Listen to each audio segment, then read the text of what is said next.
قرآن ہے میرا رہنما، قرآن شفا ہے، نور ہے قرآن، جلا دل کی میرا قرآن، رضا رب کی میرا قرآن، قرآن قرآن۔ الحمدللہ رب العالمین والصلاة والسلام علی سید المرسلین، اما بعد فاعوذ باللہ من الشیطان الرجیم، بسم اللہ الرحمن الرحیم۔ الصلاة والسلام علیک یا رسول اللہ وعلی آلک واصحابک یا حبیب اللہ، الصلاة والسلام علیک یا نبی اللہ وعلی آلک واصحابک یا نور اللہ۔ میٹھے میٹھے اسلامی بھائیوں اور مدنی چینل کے ناظرین، سلسلہ ہے ایک قصہ ہے قرآن سے۔ قرآن ہے میرا رہنما، قرآن شفا ہے، نور ہے قرآن، جلا دل کی میرا قرآن، رضا رب کی میرا قرآن، قرآن قرآن۔ آج کون سا قصہ ہم نے سننا ہے؟ سبحان اللہ، ایک ایسا قصہ جس میں اللہ تبارک و تعالی کے نبی کا ایک معجزہ بھی ہے، اس قوم کی بربادی کا واقعہ بھی ہے، اور ایک عجیب و غریب کشتی کی بھی بات۔ جی ہاں، آپ پہنچ گئے ہوں گے۔ آج بات ہوگی حضرت نوح علیہ نبینا علیہ الصلوۃ والسلام کی کشتی کی۔ حضرت نوح علیہ الصلوۃ والسلام 950 برس اپنی قوم کو خدا کا پیغام سناتے رہے، مگر ان کی بدنصیب قوم ایمان نہیں لائی، بلکہ طرح طرح سے آپ کی تحقیر و تذلیل کرنے کی کوشش کرتے رہے، اور قسم قسم کی اذیتوں اور تکلیفوں سے آپ کو ستایا جاتا رہا، یہاں تک کہ کئی بار ان ظالموں نے آپ کو اس قدر زد و کوب کیا کہ آپ کو مردہ خیال کر کے کپڑوں میں لپیٹ کر مکان میں ڈال دیا، مگر آپ پھر مکان سے نکل کر دین کی تبلیغ فرمانے لگے۔ اسی طرح بار بار آپ کا گلا گھونٹتے رہے، یہاں تک کہ آپ کا دم گھٹنے لگا اور آپ بے ہوش ہو جاتے، مگر ان تکلیفوں اور مصیبتوں پر بھی آپ یہی دعا فرمایا کرتے کہ اے میرے پروردگار، تو میری قوم کو بخش دے اور ہدایت عطا فرما، کیونکہ یہ مجھ کو نہیں جانتے ہیں۔ اور قوم کا حال یہ تھا کہ ہر بوڑھا باپ اپنے بچوں کو یہ وصیت کر کے مرتا تھا کہ نوح علیہ الصلوۃ والسلام معاذ اللہ بہت پرانے پاگل ہیں، اس لیے ان کی بات کو کوئی نہ سنے، نہ ان کی باتوں پر دھیان دے۔ یہاں تک کہ ایک دن یہ وحی نازل ہو گئی کہ اے نوح، اب تک جو لوگ مومن ہو چکے ہیں ان کے سوا اور دوسرے لوگ کبھی ہرگز ہرگز ایمان نہیں لائیں۔ اس کے بعد آپ اپنی قوم کے ایمان لانے سے نا امید ہو گئے، اور آپ نے اس قوم کی ہلاکت کے لیے رب کی بارگاہ میں دعا کی۔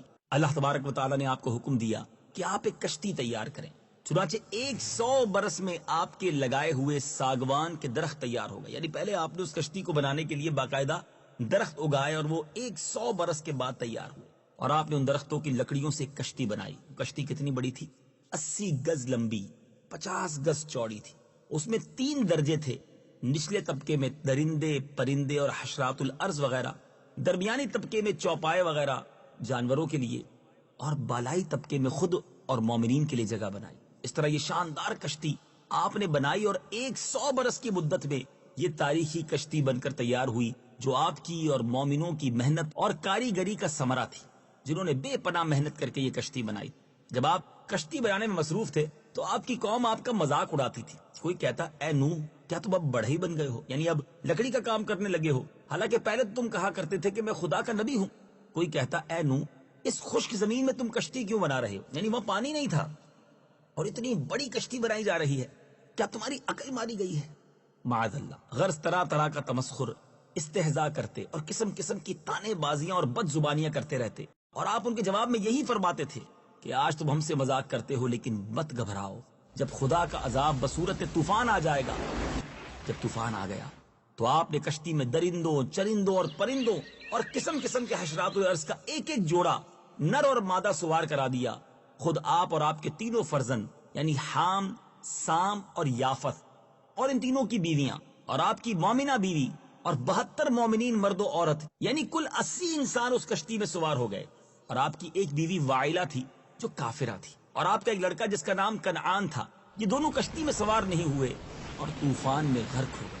روایت ہے کہ جب سانپ اور بچھو کشتی میں سوار ہونے لگے تو آپ نے ان دونوں کو روک دیا، تو ان دونوں نے کہا کہ اے اللہ کے نبی، آپ ہم دونوں کو سوار کر لیجئے، ہم عہد کرتے ہیں کہ جو شخص سلام علی نوح فی العالمین پڑھ لے گا، ہم دونوں اس کو ضرر نہیں پہنچائیں گے۔ تو آپ نے ان دونوں کو بھی کشتی میں بٹھا لیا۔ طوفان میں کشتی والوں کے سوا ساری قوم اور کل مخلوق غرق ہو کر ہلاک ہو گئی، اور آپ کی کشتی جودی پہاڑی پر جا کر ٹھہر گئی۔ اور طوفان ختم ہونے کے بعد آپ مع کشتی والوں کے زمین پر اتر پڑے، اور آپ کی نسل میں بے پناہ برکت ہوئی کہ آپ کی اولاد تمام روئے زمین میں پھیل کر آباد ہو گئی۔ اسی لیے آپ کا لقب آدم ثانی ہے۔ اللہ تبارک و تعالیٰ نے قرآن مجید میں اس واقعے کو کن مبارک الفاظوں میں بیان کیا، آئیے تلاوت قرآن اور اس کا ترجمہ سنتے ہیں۔ وَأُوحِيَ إِلَى نُوحٍ أَنَّهُ لَن يُؤْمِنَ مِن قَوْمِكَ إِلَّا مَن قَدْ آمَنَ فَلَا تَبْتَئِسْ بِمَا كَانُوا يَفْعَلُونَ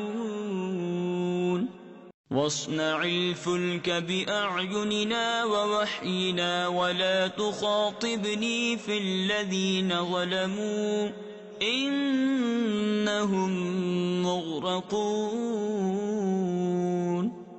وَيَصْنَعُ الْفُلْكَ وَكُلَّمَا مَرَّ عَلَيْهِ مَلَأٌ مِّن قَوْمِهِ سَخِرُوا مِنْهُ قَالَ إِن تَسْخَرُوا مِنَّا فَإِنَّا نَسْخَرُ مِنكُمْ كَمَا تَسْخَرُونَ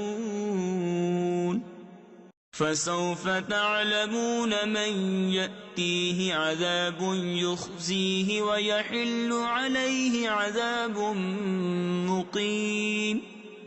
اور نوح کی طرف وحی بھیجی گئی کہ تمہاری قوم میں سے مسلمان ہو جانے والوں کے علاوہ کوئی اور اب مسلمان نہیں ہوگا، تو تم اس پر غم نہ کھاؤ جو یہ کر رہے ہیں، اور ہمارے سامنے اور ہمارے حکم سے کشتی بناؤ، اور اب ظالموں کے بارے میں مجھ سے بات نہ کرنا، بے شک انہیں ضرور غرق کیا جائے گا۔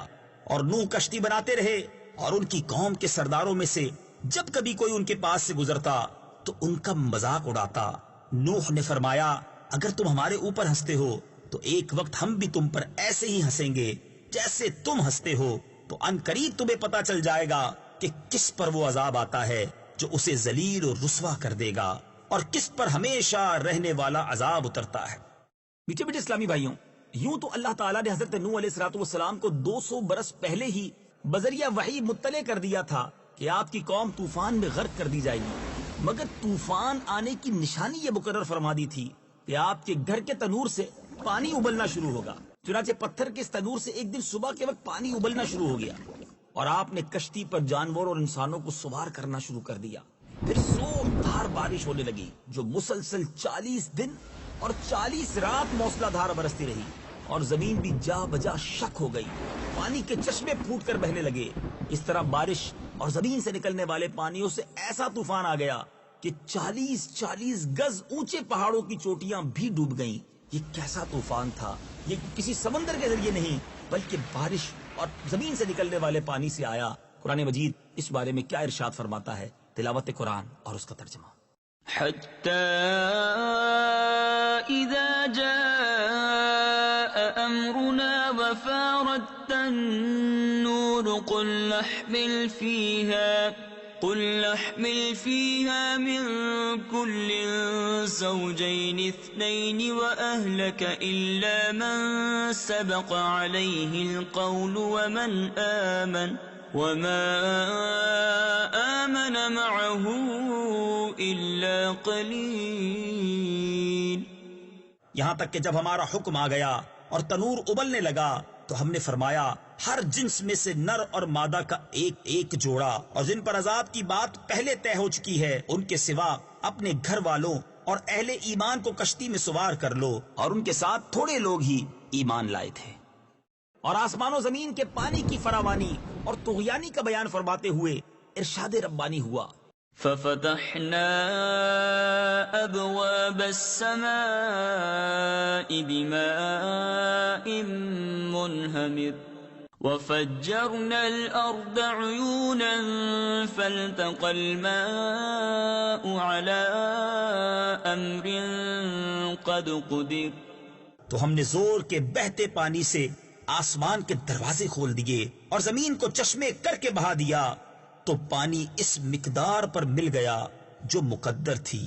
طوفان کتنا زوردار تھا اور طوفانی سیلاب کی موجوں کی کیا کیفیت تھی، اس کی منظر کشی قرآن مجید نے ان لفظوں میں فرمائی، وهي تجري بهم في موج كالجبال اور وہ کشتی انہیں پہاڑ جیسی موجوں کے درمیان لے کر چل رہی تھی۔ حضرت نوح علیہ الصلوۃ والسلام کشتی پر سوار ہو گئے اور کشتی طوفانی موجوں کے تھپیڑوں سے ٹکراتی رہی، برابر چلی جا رہی تھی، یہاں تک کہ سلامتی کے ساتھ کوہ جودی پر پہنچ کر ٹھہر گئی۔ کشتی پر سوار ہوتے وقت حضرت نوح علیہ الصلوۃ والسلام نے یہ دعا پڑھی تھی، ذرا سنیے۔ بسم اللہ مجریہا ومرساہا ان ربی لغفور رحیم۔ اور نوح نے فرمایا اس میں سوار ہو جاؤ، اس کا چلنا اور اس کا ٹھہرنا اللہ ہی کے نام پر ہے، بے شک میرا رب ضرور بخشنے والا مہربان ہے۔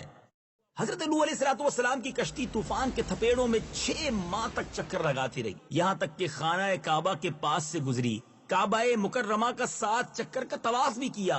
پھر اللہ تعالیٰ کے حکم سے یہ کشتی جودی پہاڑی پر ٹھہر گئی جو عراق کے ایک شہر جزیرہ میں واقع ہے۔ روایت ہے کہ اللہ تعالیٰ نے ہر پہاڑ کی طرف یہ وحی کی کہ حضرت نوح علیہ السلام کی کشتی کسی ایک پہاڑ پر ٹھہرے گی، تو تمام پہاڑوں نے تکبر کیا، لیکن جودی پہاڑ نے تواضع اور عاجزی کا اظہار کیا، تو اللہ تعالیٰ نے اس کو یہ شرف بخشا کہ کشتی جودی پہاڑی پر ٹھہری۔ اور ایک روایت کے مطابق بہت دنوں تک اس کشتی کی لکڑیاں اور تختے باقی رہے تھے، یہاں تک کہ اگلی امتوں کے بعض لوگوں نے اس کشتی کے تختوں کو جودی پہاڑ پر دیکھا تھا۔ محرم کی 10ویں تاریخ عاشورہ کے دن یہ کشتی جودی پہاڑ پر ٹھہری، چنانچہ اس تاریخ کو کشتی کی تمام مخلوق یعنی انسان اور وحوش اور طیور سب نے شکرانے کا روزہ رکھا، اور حضرت نوح علیہ الصلوۃ والسلام نے کشتی سے اتر کر سب سے پہلی جو بستی بسائی اس کا نام ثمانین رکھا۔ عربی زبان میں ثمانین کے معنی 80 ہوتے ہیں، چونکہ کشتی میں 80 آدمی تھے اس لیے اس گاؤں کا نام ثمانین رکھ دیا گیا۔ قرآن مجید فرقان حمید میں کیا ارشاد ہوتا ہے؟ واستوت على الجودي وقيل بعدا للقوم الظالمين۔ اور وہ کشتی جودی پہاڑ پر ٹھہر گئی اور فرما دیا گیا ظالموں کے لیے دوری ہے۔ میٹھے میٹھے اسلامی بھائیوں، یہ عظیم واقعہ، عجیب و غریب واقعہ جاری ہے۔ جیسے جیسے پڑھتے جا رہے ہیں، سنتے جا رہے ہیں، ایک منظر ذہن میں بنتا جا رہا ہے کہ یہ طوفان کیسا تھا، مگر ابھی اس طوفان کے بارے میں اور بھی کچھ باتیں سیکھنی ہے۔ یہ طوفان ختم کیسے ہوا؟ حضرت نوح علیہ الصلوۃ والسلام کے بیٹے کے ساتھ کیا معاملہ ہوا؟ اگلے قصہ قرآن میں اسی واقعے کو کنٹینیو کریں گے اور اس بات کو کمپلیٹ کریں گے کہ یہ طوفان کیسے ختم ہوا، اتنا عظیم طوفان تھا، وہ تھما کیسے، اور زمین پر پھر کیا معاملات تھے۔ عجیب و غریب واقعات کا سلسلہ جاری ہے۔ اگلے قصہ قرآن میں حضرت نوح علیہ الصلوۃ والسلام کی کشتی کا دوسرا جو حصہ ہے وہ سنیں گے۔ صلو علی الحبیب صلی اللہ تعالی علی محمد صلی اللہ علیہ وسلم۔ قرآن ہے میرا رہنما، قرآن شفا ہے، نور ہے قرآن، جلا دل کی میرا قرآن، رضا رب کی